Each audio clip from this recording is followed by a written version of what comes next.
People ask me and wonder, how can I talk with God instead of talking to God? They have a very hard time praying because it feels disjointed. It feels disconnected. And that's because of the way they view prayer. Because the truth is, the way that I see everyone pushing away God without realizing it is that they don't see the whole entire life as a form of prayer. I think there's two ways of praying. There's the prayer of like Jesus, where you literally speak, like the prayer he gave in Luke, for example, Father, hallowed be thy name. And then I think there's also the prayer of general faith, which is belief. Which another way of saying that would be what you believe in your own mind throughout the entire day.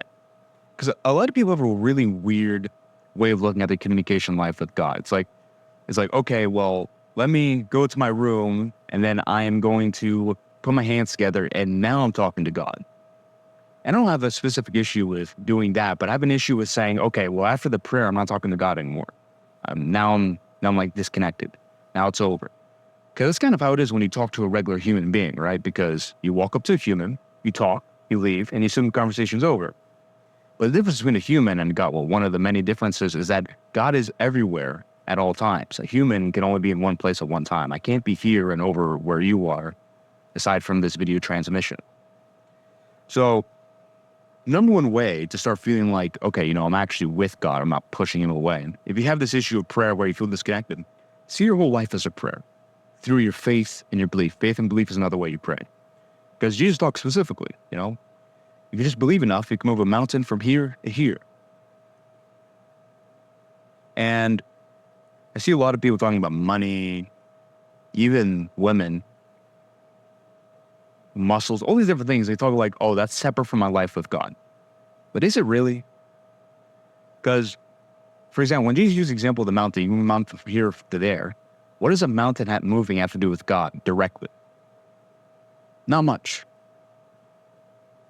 So this kind of goes into what I'll call the retardation. By retardation, I mean like the degradation of humanity, because humans have lost the ability to think in layers. Everyone I see now, and this like all the crap and the food and water and whatnot, what they're taught in school, they think in a very one-dimensional sense. But the world is 3D. In fact, it's 4D. But I think in one dimension. So when you say money, they're like, oh, what does that have to do with God? Because there's no direct connection between God and money, right? Unlike how there's direct connection between God and Trinity. Because God is a Trinity. But don't look at life like a piece of bread. Look at it like a burger. There's multiple layers to a burger. So yeah, directly from the first layer, money and God have nothing really to do with it. But what if you just added layers? Like how things actually are. So money, providing for a family, that's a commandment from God. So you see, if you just make layers, you have direct connection between God and money. What's the point of me telling you this? Frame every single thing you do as being rooted and sourced in God. Because that's really what God is. He's a transcendental sole source of everything. God the Father, sole source of everything. That's the actual root from which all things come. So look at your life like that.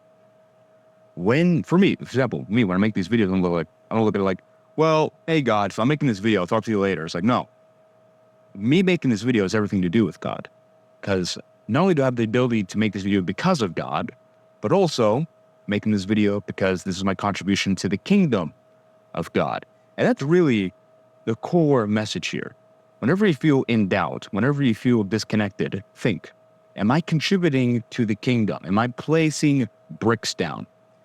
And the thing is, there's a lot of different ways to place bricks. You can be a lawyer and help people. That's one way of contributing. You can be someone like me and help people.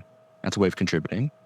You can be a personal trainer and help people lose weight. That's a way of contributing, because not only improving other people's lives, you're also helping them take care of the temple that God gave them.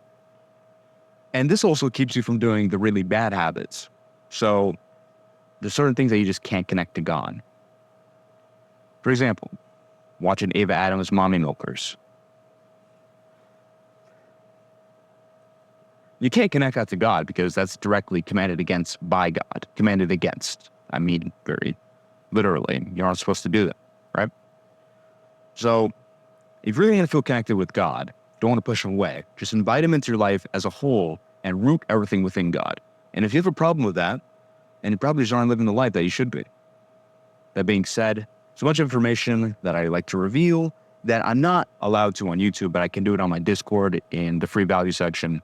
Check that out, link in the description, and check out this other video.